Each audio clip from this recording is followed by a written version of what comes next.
Good evening and thanks for joining us. California officials say this week's fast-moving wildfires in the northern part of the state have killed at least 35 people, making them the deadliest in state history. The fires have destroyed close to 6,000 structures and forced the evacuation of 100,000 residents.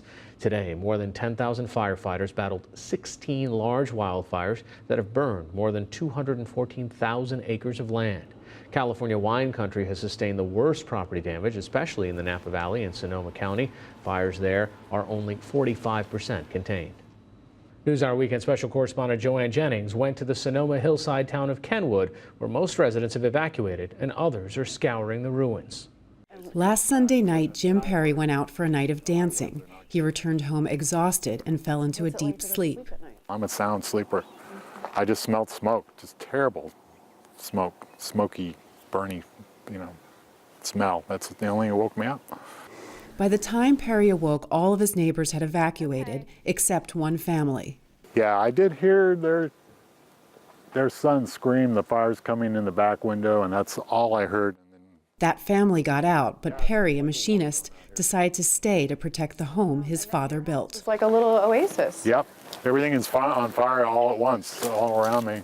Armed with several garden hoses, rakes, and a leaf blower, Perry stayed up all night fighting the raging fire. I mean, things were exploding. All the propane tanks exploded. It's like a war zone. I can't describe it. You could have died. Why did you stay? Because it's my house. I'm sorry. Perry's friend, Jay Gamble, steps in to comfort him. His dad built it. Yeah, I couldn't leave. This once tranquil cul-de-sac is hard to recognize for those who knew it well.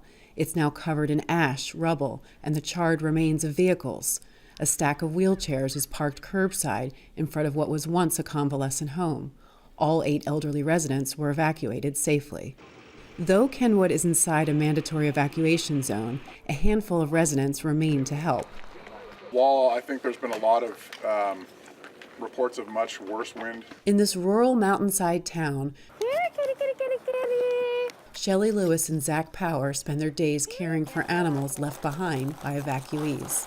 Their own homes succumb to the fires, but they don't want to dwell on what they've lost. As soon as, I was done crying, I went, what can I do here? And so this far outweighs my loss there. After a little coaxing, they got these cows to come out of hiding and eat. The owner was really concerned about them. They haven't had food or water for a few days. Lewis has received dozens of requests from residents who fled in the middle of the night, leaving their animals behind. We're also kind of the first eyes on the ground for individual homeowners like that.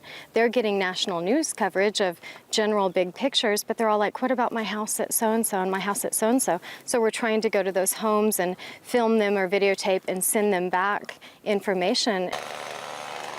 At Kenwood Elementary School, a group of volunteers hastily clear brush and dried leaves from the building's perimeter. Doug Zucker is leading the effort. Fire department, everyone's doing their best, but they're spread so thin that they're not trying to do any sort of preventative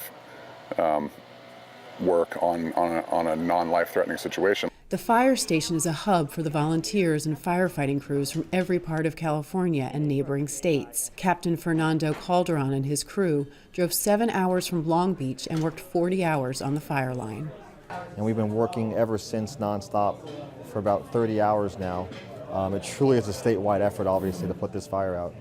There's still lots of fire, lots of really tragic devastation, obviously. Really, really sad, hard for us to see. And we're just here doing our best. We really want to kind of keep the loss now to a minimum and just kind of keep this fire from doing any more damage.